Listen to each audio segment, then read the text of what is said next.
In the name of God, the most gracious, the ever merciful, peace be upon you. Welcome to another session of From the Desk of Ghamidi. The series of discussions on 23 questions generally posed to Ghamidi Sahab continues.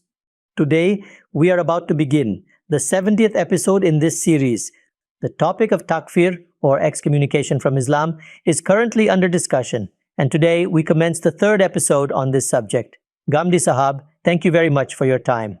At the conclusion of our last session, it was stated that if any person, thinker or scholar from among the Muslims adopts a concept that is based on deviations such as disbelief or kufr or associating partners with God or shirk, then insofar as his viewpoint, concept or opinions are concerned, we may discuss them and even pass judgment that, according to us, a particular view leads to disbelief or polytheism. However, with respect to that servant of God, we cannot declare that he has now been expelled from the fold of Islam. That is, his excommunication cannot take place. In your book, Maqamat, the topic discussed under the title Muslim and Non-Muslim, you had read to us the relevant portion from it. I would like you to connect your discussion to that point and explain that the opinion you expressed, as you yourself stated, must be grounded in the Quran and Hadith. Did the Prophet Muhammad, peace be upon him, himself apply such a principle? What does the Quran say regarding this matter? And what has been discussed in the Hadith literature with reference to the excommunication of a Muslim? Whatever I have stated thus far, if it is summarized in a few words, relates to questions such as, who am I? What is my name? What is my community? Which country do I belong to? How do I introduce myself? What is my religion? To convey this is my prerogative. It is not someone else's right to pass judgment on it. After I introduce myself, another person may say to me, you call yourself a Muslim, you call yourself a Christian, or you call yourself a Hindu, yet, according to the principles of the Hindu religion, or according to the principles of Islam, such and such view of yours appears to contradict your religion. At that point, he may engage in discussion with me, speak to me, and advise me. With respect to my views, he may issue an opinion that he considers this to be polytheism, that to be disbelief, and this to be a clear deviation. He may say all of this. However, as far as my identity is concerned, that is something I determine. Every individual possesses this right. Whenever someone declares that you are not this, it must be understood that this is, in reality, an attack upon my identity. It is an attack upon my public reputation and character, and stated plainly, it is an attack upon my honor. The Messenger of God, peace be upon him, has taught us that this is an offense which no individual has the right to commit. The Quran declares this to be baghi, which means transgression. You may recall that when I discussed the Quranic basis for what is permissible and what is prohibited, I explained that among the grounds upon which God Almighty has declared matters prohibited, one fundamental category is baghi, that is, to take unjust action against someone's life. To take unjust action against someone's property, or to take unjust action against someone's honor. My honor constitutes my identity. For this reason, when we level an accusation against someone, it can lead to a defamation suit. In other words, you have challenged my character and public reputation. You have attacked me. If I say that I am a Muslim, what right do you have to say that I am not? Whatever my identity may be, it is for me to state it. I will define it and express it. When I declare my faith or my Islam or state my association with any religion, then the final word is what I have declared about myself. With respect to my statement, you may draw my attention to a mistake or to a deviation. However, you do not have the right to pass a verdict about me. That would constitute an attack upon my public reputation.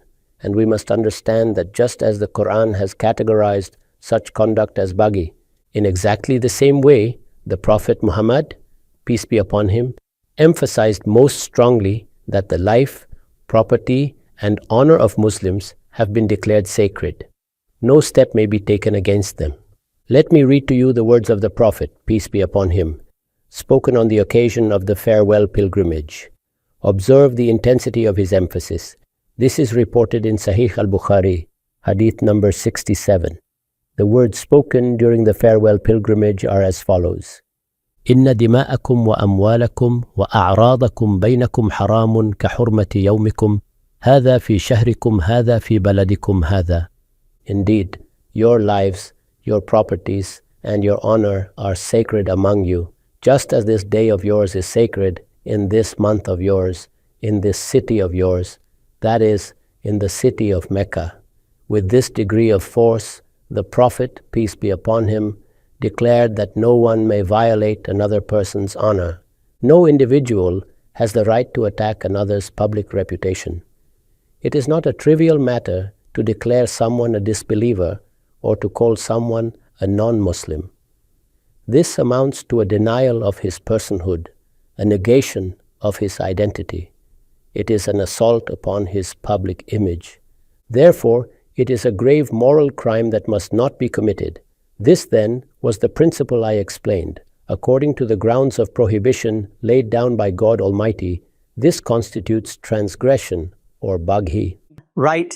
Just as the Prophet, peace be upon him, declared that no action may be taken against a person's life or property, in the same manner, no action may be taken against his honor and dignity.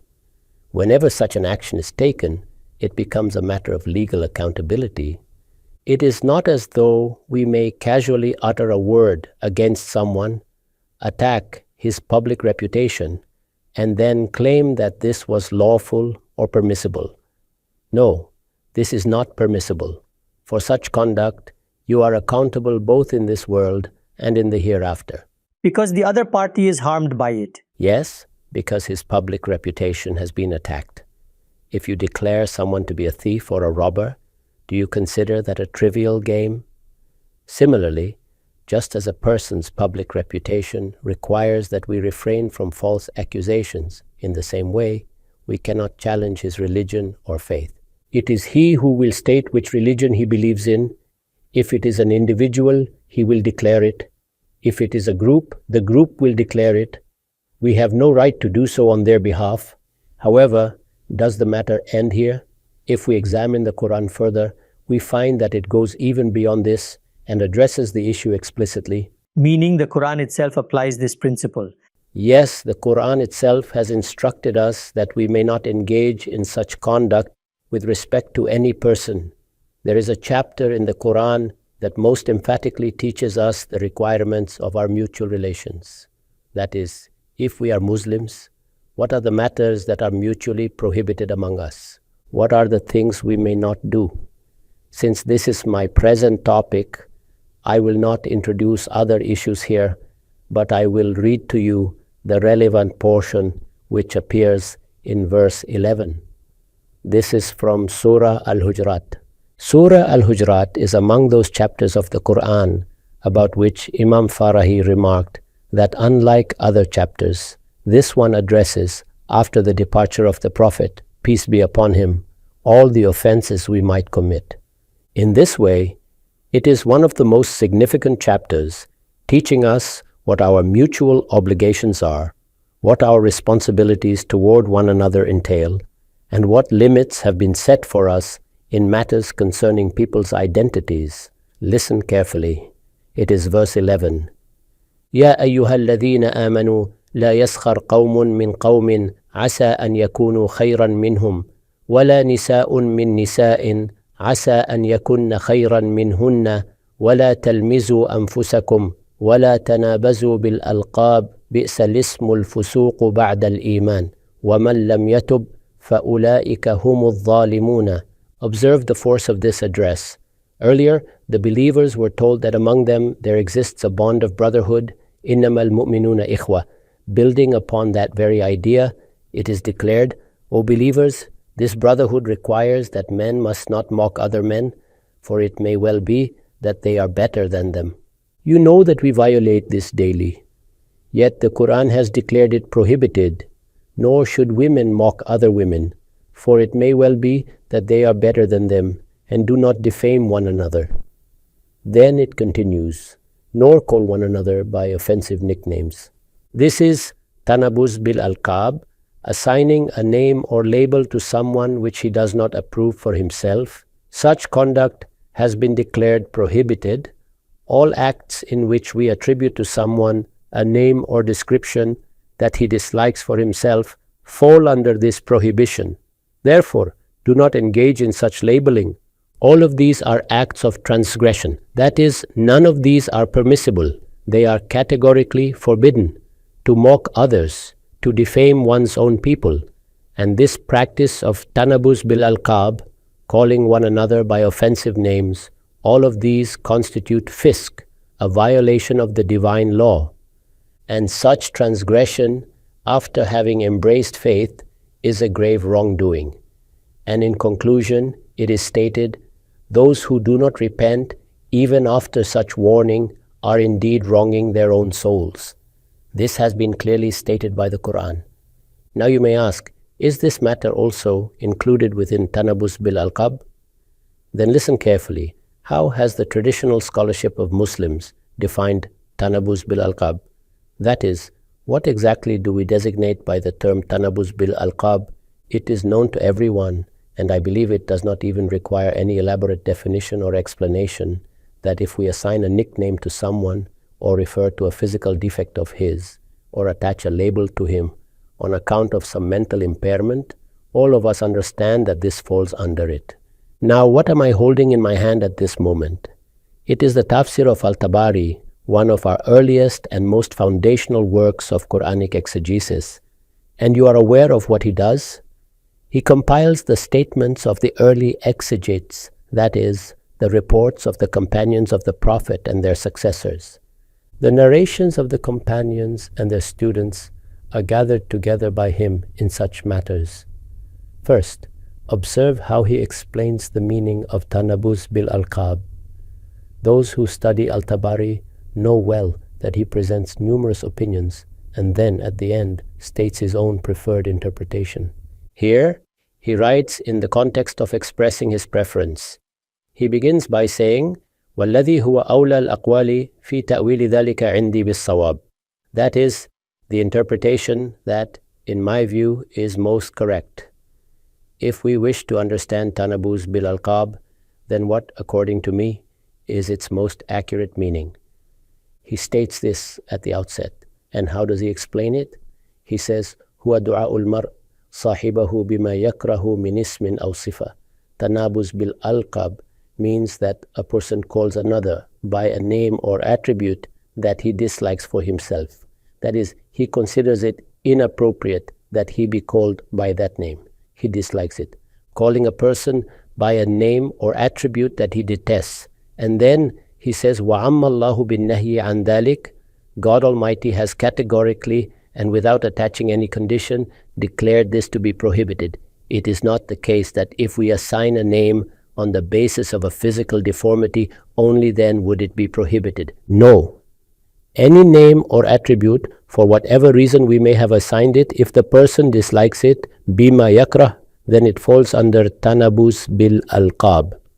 And he further states, وَلَمْ يُخَصِّصْ بِهِ بَعْضَ الْأَلْقَابِ دُونَ بَعْضٍ. God Almighty has not specified any particular type of label to the exclusion of others. This is his primary explanation of the meaning of tanabuz bil alqab. After this, observe the views of the earliest exegetes. From among them, I have selected two. He cites others as well. One is Ikrimah and the other is Mujahid. Why? Because both were students of Sayyiduna ibn Abbas. Both are regarded as eminent exegetes among the successors. Now observe what Ikrimah says. He explains the meaning of, and do not call one another by offensive names. What does it mean to call someone, O transgressor, such as the illocution Ya Fasik or O disbeliever, which is Ya Kafir? Yes, this is the opinion of Ikrimah.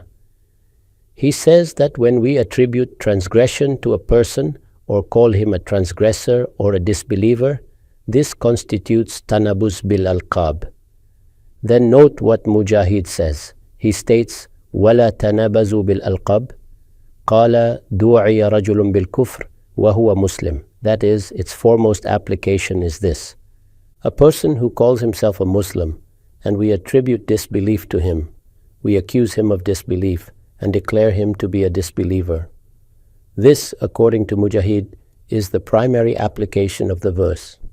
He does not mention anything else before it. He further cites the opinions of several exegetes and says, وَذَلِكَ تَسْمِيَةُ الرَّجُلِ الرَّجُلَ بِالْكُفْرِ بَعْدَ الْإِسْلَامِ, that is, calling a man a disbeliever after his acceptance of Islam. None of this can be accepted even for a moment. When we attribute disbelief or transgression to someone, this falls under tanabuz bil alqab, and God Almighty has strictly prohibited it, saying, وَلَا تَنَابَزُوا بِالْأَلْقَابِ. In our mutual dealings, the guidance given to us, whether regarding backbiting, mockery, or stigmatizing others, we never regarded these as trivial matters. Yet, in practice, we treat them lightly. We often justify them as requirements of justice and immediately frame them in that context. However, this is an assault upon a person's identity. It is an attack upon his public reputation and character. It is not a trivial matter. Thus, the Quran has addressed it in full clarity. If we wish to understand it in principle, it falls under baghi, transgression. If we understand it in light of the teachings of the Prophet Muhammad, peace be upon him, it constitutes an attack upon people's honor.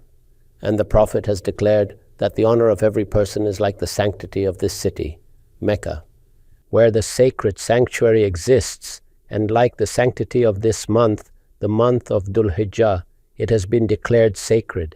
It has attained inviolability. No person should ever take a step against it.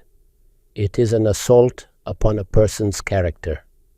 When I call myself a Muslim, I am declaring that I testify La ilaha illallah and I testify Muhammadun Rasulullah. This is an immensely significant matter. Indeed, it is of the utmost importance. Now observe how the Prophet himself clarified this. On a certain occasion, with what intensity did he express this principle? There was a companion. Who was he? Usama ibn Zayd. He narrates that the Prophet, peace be upon him, sent us to a battlefield. He says that we reached there. He narrates, فَأَدْرَكْتُ رَجُلًا فَقَالَ لَا إِلَهَ إِلَّا اللَّهِ. I overtook a man, and he said, there is no God but Allah. This occurred at a time when the command had been issued against the disbelievers. So the man immediately declared, there is no God but Allah. He pronounced it verbally. This narration is recorded as hadith number 96 in Sahih Muslim. He continues, فَطَعَنْتُهُ فَوَقَعَ فِي نَفْسِي مِنْ ذَلِكَ. I struck him with my spear, and afterward a doubt remained in my heart. The man died, I had killed him, yet a persistent unease remained within me. He says, فَذَكَرْتُهُ لِلنَّبِيِّ صَلَّى اللَّهُ عَلَيْهِ وَسَلَّمَ. I mentioned this incident to the Prophet, peace be upon him. I went to him and said, in this manner. During the battle, a person uttered, there is no God but Allah, which meant that he had accepted the call of the Prophet Muhammad, peace be upon him, the call to the oneness of God. Yet, despite this, I killed him. Hence the unrest in my heart. The Prophet said, أَقَالَ لَا إِلَهَ إِلَّا اللَّهُ وَقَتَلْتَ. He said, there is no God but Allah, and you killed him. He said this in a very stern tone. Usama replied, قُلْتُ يَا رَسُولَ اللَّهِ إِنَّمَا قَالَهَا خَوْفًا مِنَ السِّلَاحِ. I said, O Messenger of God, he only said it out of fear of the weapon. That is, he uttered it in fear of the sword. Obviously, what was he implying? He meant that the indications suggested the man was lying. He uttered it merely to save his life. And note that the presumption is, outwardly speaking, very strong. It was a battlefield situation. From a rational standpoint, such a conclusion could be drawn. What stronger indication could there be? A person knows that in such a situation, if he recites the testimony of faith, it may save his life. The circumstances were clear. Usama assumed that the man had merely uttered it verbally without true belief in his heart. So he killed him and presented this justification to the Prophet, peace be upon him. The Prophet responded, أَفَلَا شَقَقْتَ عَنْ قَلْبِهِ حَتَّى تَعْلَمَ أَقَالَهَا أَمْ لَا. Did you split open his heart to determine whether he truly meant it or not? This was said in the severest tone. Usama himself says, فَمَا زَالَ يُكَرِّرُهَا عَلَيَّ حَتَّى تَمَنَيْتُ أَنِّي أَسْلَمْتُ يَوْمَئِذٍ. He continued repeating this to me until I wished that I had embraced Islam only that day. That is, he spoke with such intensity that I wished I had only just become Muslim that day, so that this act would not have been committed by me. In this way, and with such severity, the Prophet drew attention to the principle that when a person declares about himself, I testify that there is no God but Allah, then all those people about whom verdicts of disbelief are issued, those scholars among Muslims who issue such verdicts against one another, consider this carefully. Do they not recite the testimony of faith? They proclaim there is no God but Allah daily. They testify to it every day. They declare that they bear witness that there is no God but Allah, and that Muhammad, peace be upon him, is the messenger of Allah. And yet what do? We cite some opinion, some thought, or some action of theirs, and on that basis we declare them disbelievers and excommunicate them from Islam. Now, I present to you those narrations in which the Prophet himself explicitly addressed the issue of excommunication. These narrations were selected during our Hadith project. That is, the narrations selected were chosen on the basis of their chains of transmission and are of the level of authentic, Sahih, or sound, Hassan. I have mentioned this before. The first narration I will read to you is reported in the Jami of Mamar ibn Rashid, number 19710. It is also found in many other hadith collections, including Al-Bukhari, Ahmad, Al-Tirmidhi, and others. Those who wish may consult the references. This narration is reported by Sabit ibn Zahak. The wording is as follows. عن ثابت بن الضحاك أن النبي صلى الله عليه وسلم قال من شهد على مسلم أو قال على مؤمن بكفر فهو كقتله ومن لعنه فهو كقتله. It is narrated by Sabit ibn Zahak that the Prophet, peace be upon him, said, whoever accuses a Muslim or says of a believer that he is a disbeliever, it is as though he has killed him. And whoever curses him, it is as though he has killed him. People today regard such speech as permissible. Yet the Prophet declared it equivalent to killing him. It is as though he has been killed, because in reality, his personality has been killed. When you commit an offense against a person's faith or his Islam or against his religious identity, then you have, in effect, killed his personality. There is killing a person physically, and there is killing a person's personality. The Prophet, peace be upon him, said that this is such a grave crime that you have committed something equivalent in severity. And in the same way he said, whoever pronounces a curse upon him. Do you understand the meaning of the word curse? It means to declare about someone that he has been deprived of the blessings of God, that there is nothing but hell for him on the day of judgment.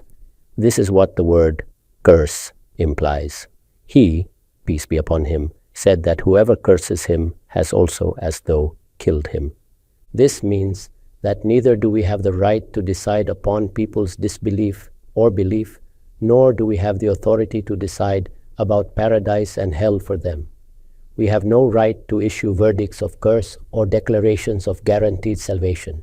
Now listen to the note I have written on this narration. It means that the excommunication of a Muslim, that is declaring any Muslim to be a disbeliever, is not a permissible act. It is not something that is allowed, like boarding a vehicle or entering an airplane. It is not a permissible action that anyone may perform at will. It is an act of accusation and not an ordinary one. Rather, it is a matter of such grave seriousness that it is as though the person has been killed. Which is the greatest crime after associating partners with God in our religion? It is murder. And the Prophet, peace be upon him, says that it is like committing his murder. Why has he drawn this comparison? This comparison has been made because in a Muslim society, to declare someone a disbeliever or accursed, let me clarify once more. When we declare someone a disbeliever, we expel him from the fold of Islam, and when we call him accursed, we effectively consign him to hell.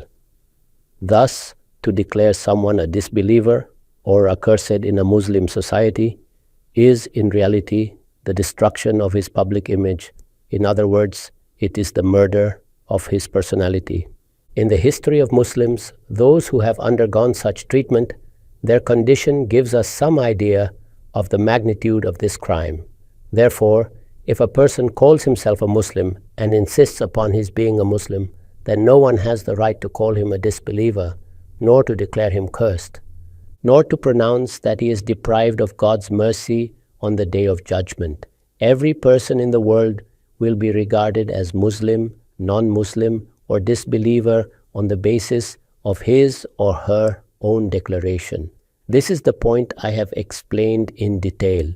It is his prerogative to define himself. If he says, I am a Muslim, then he is a Muslim. If he calls himself a non-Muslim, then he is a non-Muslim. If he says, I am a disbeliever, then he is a disbeliever. God Almighty has not granted this right to anyone else, neither to an individual scholar, nor to a religious authority, nor even to a state, that it may declare someone a disbeliever or a non-Muslim. This right has not been given to anyone by God Almighty. In all matters related to this subject, the final and decisive point is a person's own confession, what the servant of God says about himself. Therefore, no one should dare to impose any ruling upon him in this regard. This was the first narration I presented to you, that the Prophet of God said it is equivalent to committing murder. And we know regarding murder that God Almighty has declared it as though one has killed all of humanity. When we take a person's life, it is indeed a crime. But when we attack his personality, his public reputation, his identity, then we have committed a crime of similarly immense magnitude.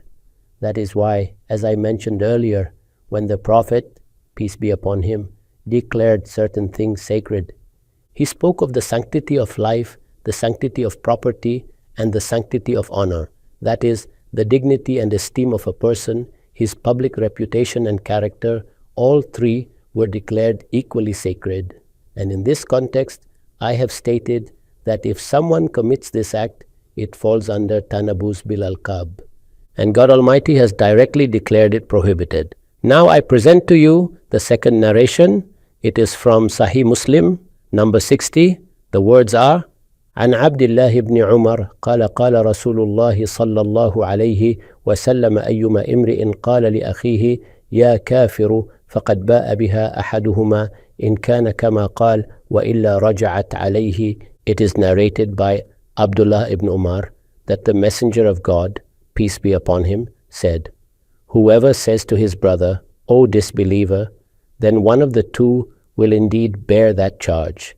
If the one addressed is truly as he has said, then it applies to him. Otherwise, it returns upon the accuser. Previously, he compared it to murder. What does he say here? If someone says to his Muslim brother, O disbeliever, then one of the two will certainly be a disbeliever. If his brother is indeed as he described, then the charge applies to him. Otherwise, this pronouncement will rebound upon the one who made it.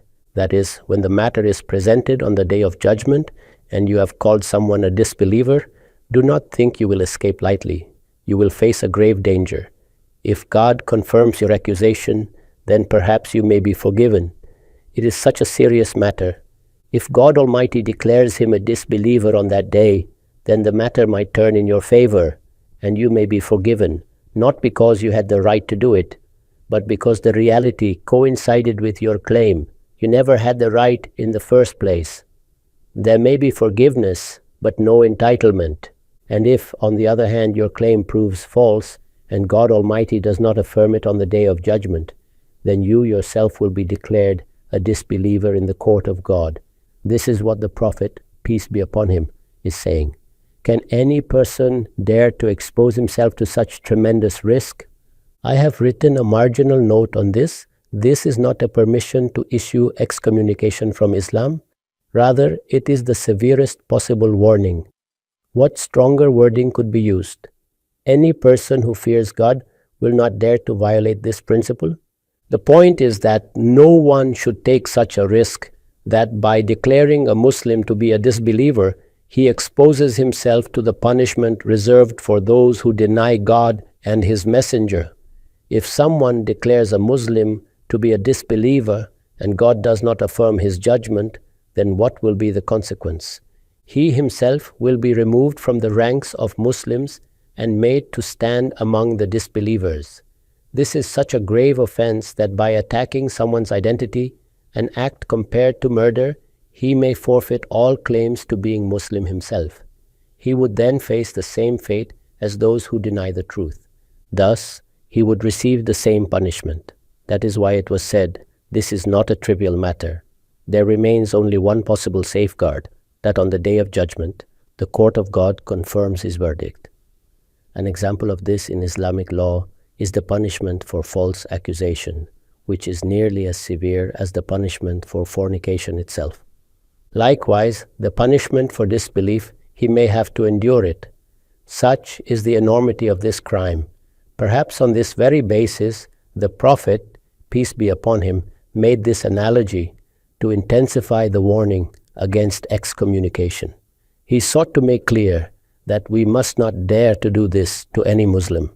When he himself says that he is a believer, when he says that he is a Muslim, when he testifies La ilaha illallahu and accepts Muhammad, peace be upon him, as the messenger of God, when he bears this testimony, expresses his faith, and claims to be Muslim, we may point out his errors.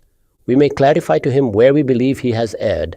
We may explain to him what we regard as disbelief or association of partners with God in his views. But regarding his identity, we have no authority.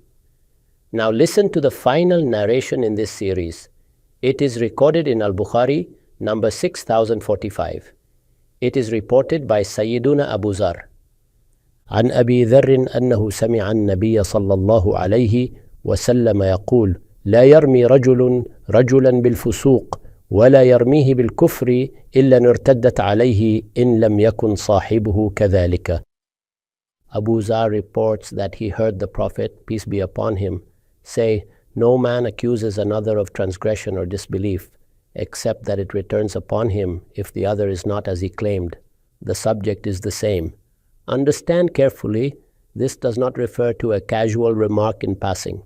It refers to issuing a verdict, to making a formal accusation on the basis of some alleged disbelief or association of partners with God or some false claim.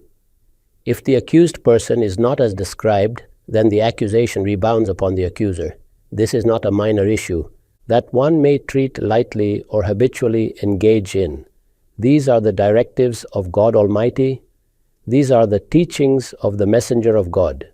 The Quran has spoken clearly on this matter. The Hadith literature has spoken clearly on this matter. In light of all this, consider what I have said. Whether it is Muhyiddin ibn Arabi, or Imam al-Ghazali, or Shah Waliullah, or Allama Iqbal, or the entire body of the Shia tradition, all of them affirm that there is no God but Allah, and that Muhammad, peace be upon him, is the messenger of God. We have no right to reject this claim of theirs. What we may do is to discuss their views. The opinions I have presented before you, their deficiencies may be explained to them. We may clarify where we believe they have erred. That is a discussion of ideas, not an accusation against their faith. You are aware that among us there are two large groups, and even within the Hanafi school, two major subgroups, indeed two major Sunni groups in the subcontinent, who have endured this very tragedy. Concerning some scholars among them, their own scholars have claimed that certain writings contained blasphemous expressions. If someone has shown disrespect toward the honor of the Prophet, peace be upon him, then he does not remain a Muslim. This is what is said. But consider, who are these people? They are eminent scholars of religion. Their entire lives were devoted to faith. How can we dare to do such a thing?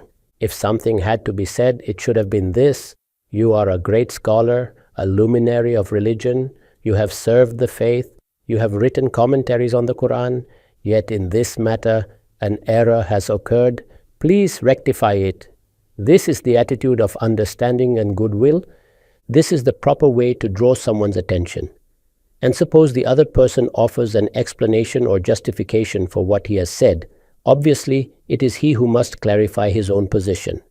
Our duty is to acknowledge his clarification and move forward accordingly. It is not my responsibility to declare anyone guilty of disbelief, kufr, or association of partners with God, shirk, based merely upon my personal impressions or opinions.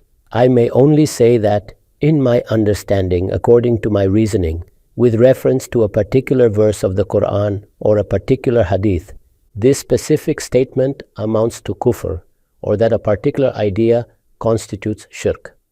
Beyond this, we bear no further responsibility. When we reflect honestly, we can see the grave consequences that have unfolded among us because of overstepping these limits, the hatred that has spread among Muslims, the scholars standing aligned against one another, the sectarian divisions, the attempts to expel one another from the fold of religion.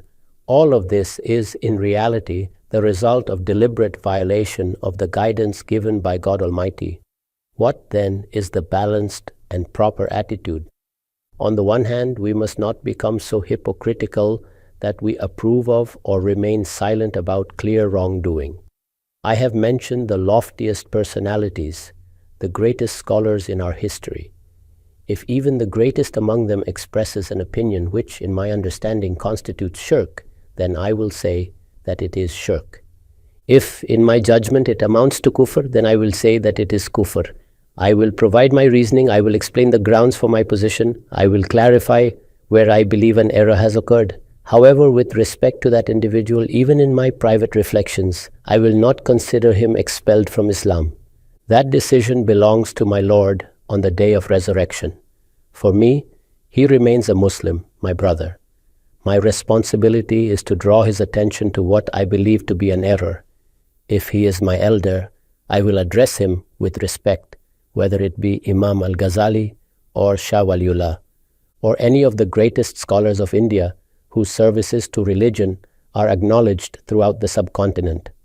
Among these very scholars, who, in essence, were all Hanafi scholars, look at what has occurred. Both sides fundamentally belong to the scholars of al-Sunnah. Yet a person or a small number among them stands up and declares that so-and-so has become a disbeliever, and it does not end there. Marriages are declared void. Families are broken. This is the diseased condition that has taken root among us, and it is precisely this that I have attempted to clarify and rectify. All of this concerns the situation when you, or I, or a scholar, or any Muslim declares someone a disbeliever or expels him from Islam.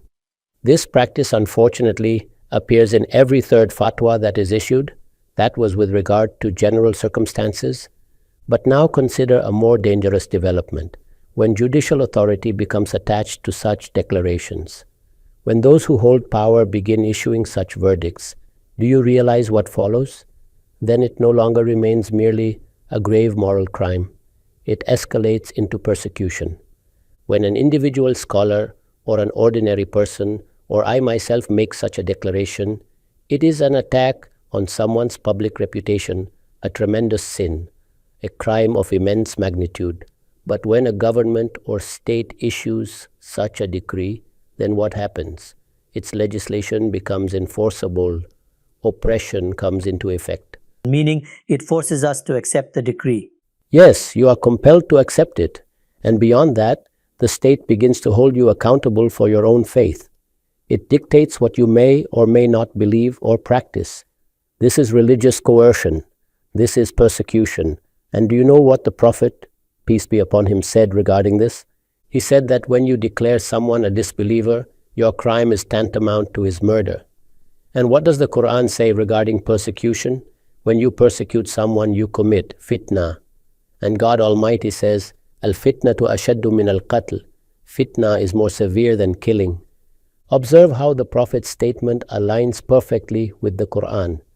When I, God forbid, commit the act of declaring a person a disbeliever or expelling him from Islam, despite his constant affirmation of faith, despite his repeated confession and insistence upon his belief, what have I done? I have committed a crime equivalent to murder. I have attacked his sanctity. I have assaulted his honor and public reputation. But the moment I attach state power to that declaration, the power of judiciary, law enforcement, and courts, the moment coercive authority becomes involved, and reward and punishment enter the equation, then I have crossed into persecution. And persecution is what the Quran calls fitna. Thus, the Quran expands the matter further. What the messenger described as equivalent to murder, the Quran describes as something even greater. Fitna is more severe than killing. This, therefore, is my argument on this issue. I have presented it concisely, and I remain available for questions. Before concluding today's session, I would like to ask one final question. You have presented these narrations. Some may wonder, during the lifetime of the Prophet, peace be upon him, the companions had accepted faith and they held good opinions of one another.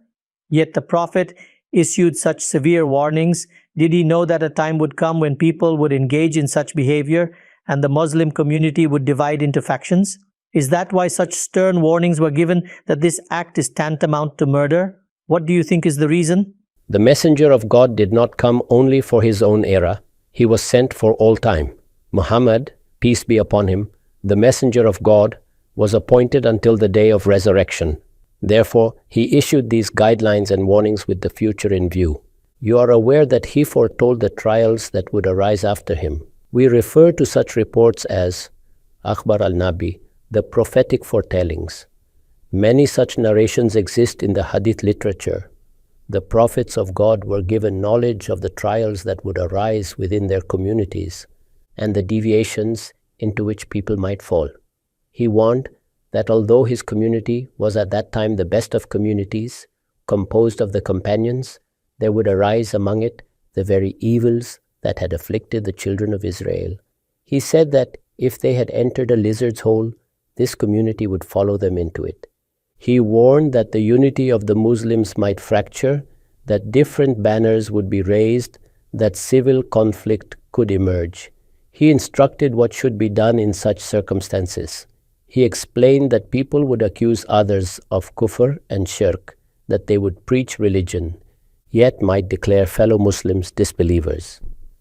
Consider how he dealt with Usama ibn Zayd. He reprimanded him so severely that Usama said, "I wish I had accepted Islam only today." What had happened? Usama had struck down a man in battle after the man had pronounced the testimony of faith. Usama believed he was lying, but the Prophet, peace be upon him, refused to accept this justification. He asked, "What will you do when he comes on the day of resurrection with the declaration of faith?" Reflect upon this. When we dare to declare someone a disbeliever, and he stands before God with his testimony, what answer will we have?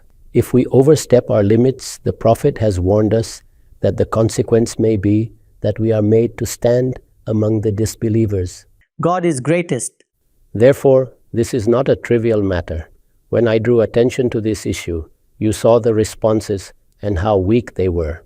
Some have even dared to claim that attacking someone's honor or faith is a permissible act, as though it were something as ordinary as sitting on a chair. I have read to you the statements of the Prophet and the declarations of the Quran. It is tanabuz bil alqab, reviling people with labels, and God Almighty has declared it prohibited. It is an assault upon honor. We have no right to it. If God had intended to grant such authority for the protection of his religion, he would have legislated it clearly, just as he legislated punishment for theft and prescribed penalties for adultery. He would have granted explicit authority. Since he has not granted this authority, no one else may assume it until the day of resurrection. I repeat, our right is to critique ideas. Our obligation is to clarify errors, but we have no authority to pass judgment upon individuals or groups. With these words, we conclude today's session. Your perspective has been presented with empathy and clarity, grounded firmly in the textual evidence of the Quran and Hadith. May God reward you. Some objections and doubts remain, and we will present them one by one, God willing. We are out of time for now. Thank you very much for your time. Thank you very much.